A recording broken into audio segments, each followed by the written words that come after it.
We can start with Kevin Stefanski. His play calling's atrocious. We can start with Deshaun Watson. He's a national disaster. I couldn't believe how many people still had faith in this guy, but at the end of the day, there's nothing he could really even do because the O-line was just absolute trash. So, you guys saw the comments. You saw all the hate I was getting, but I think I have every right now to kind of step in and talk about what's been going on because it's done. It is over for the Browns. Serious changes have to be made. I don't know if it's like up top with the Haslams or with the head coach and Kevin Stefanski or even the general manager, Andrew Berry, because it's just not working.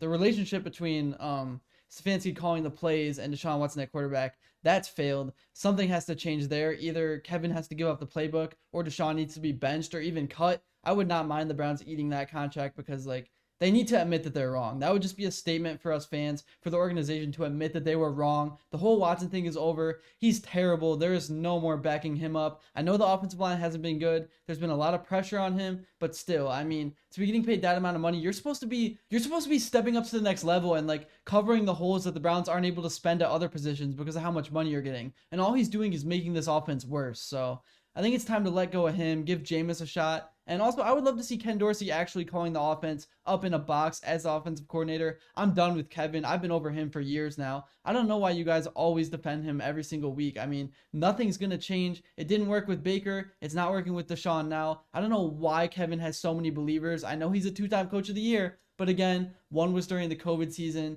And he just, week after week, gets outcoached. There's only been like 1 or 2 games in this whole tenure in Cleveland where he has outcoached his opponent. I'm going to be completely honest. I didn't even watch this game today. I told myself I wasn't going to. I actually followed through. I was following the score. I was looking at the stats, but I did not want to make myself miserable because I knew watching this game would do exactly that. And also, it's 4 hours of my time. Like, why would I give 4 hours every single week to this organization that constantly lets everyone down? And it seems like nothing's going to change. It really is the mistake on the lake. There's a reason that guy made the Factory of Sadness video, and it still holds true to this day. I mean, the organization is cursed. They're snake bitten. They can't make the right decisions over and over again. Everything they try fails, and it just doesn't seem like anything's going to get better.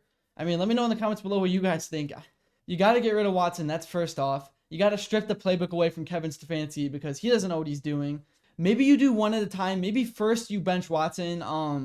I don't know why Kevin always defends him week after week. Like, it came out from Mary Kay that he's going to be the starter. That's what Kevin said in the postgame conference. That's a fireable offense right there. There is no way that Watson should be the quarterback next week. You have to change the guy under center. I mean, that's at least where you should start. But yeah, that's a fireable offense. Kevin can't keep backing him. I don't get it. I do not get it. The whole organization from top to bottom is just snake bitten.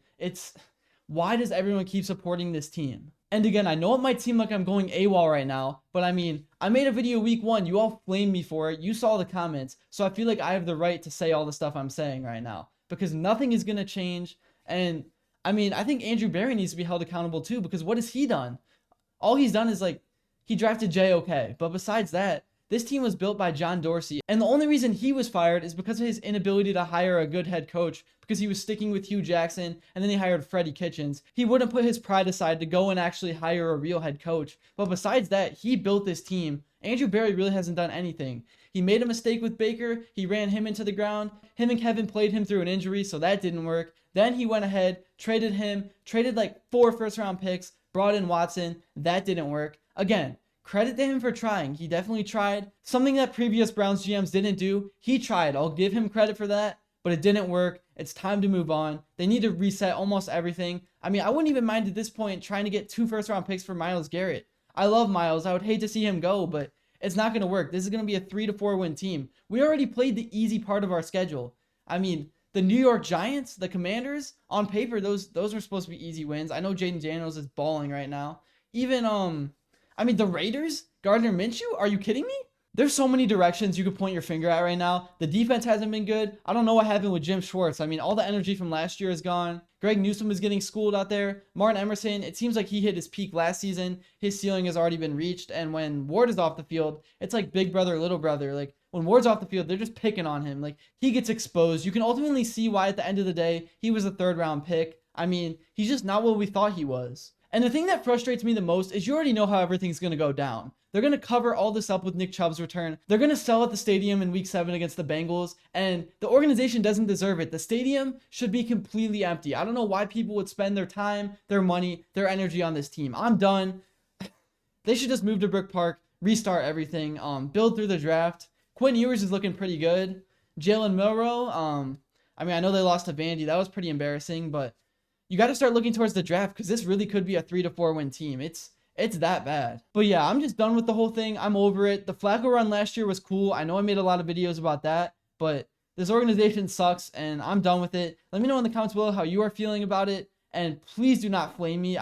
You already did that in week 1, and I think I proved that I have the right opinion. I mean, I know people are diehard fans and they're never going to give up on this team, but I think it's time to hold some people accountable because there's just no point in watching this team when they're going to do the same thing week after week and nothing is ever going to change. But yeah, thank you all for watching. That's all I got for this one. And until next time, I will see you all later.